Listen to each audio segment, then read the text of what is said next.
I was born in Kvalik, a place you won't find in most maps unless you know where to look. A small fishing village tucked along the icy edges of Alaska's western coast. We were a community of less than 300, the kind where everyone knows your name, the smell of your smokehouse, and the sound of your snowmobile. Life here wasn't easy, but it was ours. Winters were so long you forgot what grass looked like. Summers came like brief, wild dreams, the river thawing, salmon runs bursting, and the sun refusing to set. My earliest memories are of my grandmother telling stories in a nupiak by the fire, her hands moving slowly as she spoke of the Tuniat, the old ones who came before us. She said they built things we could not understand, deep in the ice, long before our time. I never thought much about those tales. Everyone here grew up with them. We knew the land was older than us, the ice even older still. But in the winter of 2008, I learned some stories aren't just stories. The first sign. It was late January, deep into the season we call Ukpigaktuk, the hard freeze. The sun barely skimmed the horizon, casting a pink glow that looked more like memory than daylight. That morning, old Elijah came into the general store with frost on his beard and a strange look in his eyes. He'd been running his trapline near a galactic glacier, a place most of us avoided in winter. "They say the glacier's talking again," he told Maggie, the store owner. I was there buying fuel for my generator, and I caught every word. I'd heard the glaciers talking before. It meant the ice was shifting, moaning, cracking under its own ancient weight. But Elijah swore this was different. He said the sound wasn't just cracks or echoes. It was rhythmic, like a heartbeat, deep beneath the ice. I laughed it off, but that night, when the wind died and the village slept, I swore I felt something faint in the ground. A pulse, like the earth itself was breathing. The expedition. By early February, the weather turned oddly warm for that time of year. Not warm by anyone else's standards, still below freezing, but enough for the glacier's surface to grow slick and wet in places. Elijah, myself, and two others, Leah, our schoolteacher, and Raymond, a young hunter, decided to take snowmobiles out to a galactic and see what was going on. It took us 4 hours across frozen tundra and sea ice to reach it.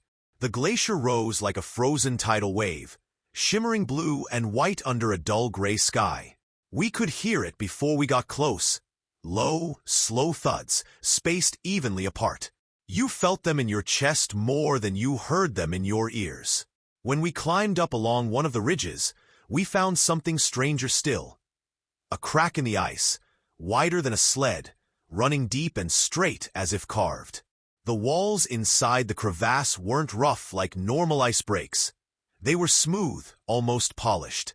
And in the dim light, I could swear I saw shapes beneath the frost.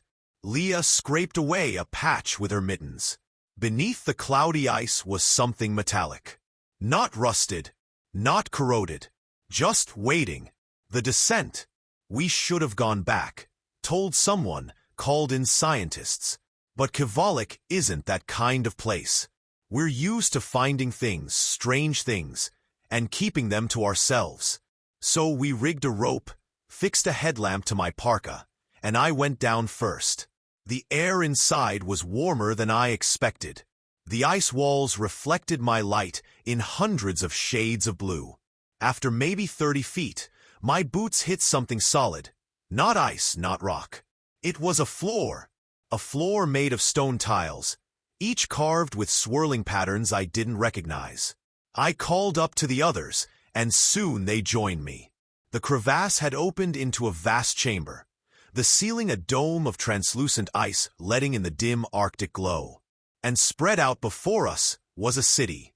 Not a big one, more like the remains of a settlement. Stone buildings half buried in frozen walls, arches that reached upward but ended in shattered fragments. A tall pillar in the center, carved with faces so worn they looked like ghosts. The heart of the glacier. At the center of the square stood something stranger still. A sphere, about the size of a fishing boat, encased entirely in ice but faintly glowing from within. The heartbeat sound was louder here, steady and calm, as if it came from the sphere itself. Raymond pressed a hand to the ice around it. "It's warm," he whispered. I touched it too.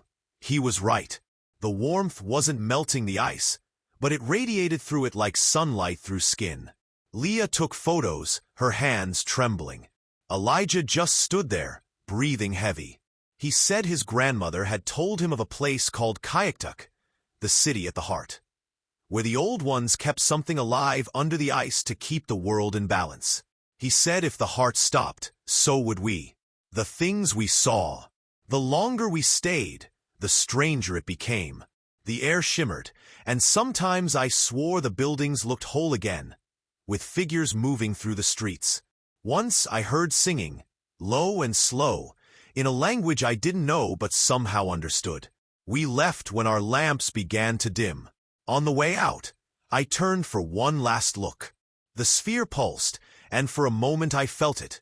Not in my ears or chest, but in my thoughts.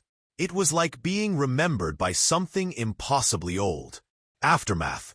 We didn't tell the whole village. Just a few elders. They told us to leave it alone. That spring, the glacier shifted again, sealing the crack completely. By summer, there was no sign of what we'd seen. Sometimes, when the wind is still and the ice is quiet, I swear I feel that slow, steady heartbeat under my feet. I don't know if it's real, or if my mind just wants it to be. But I do know this. Kivalik still stands. The river still runs. The salmon still return each summer.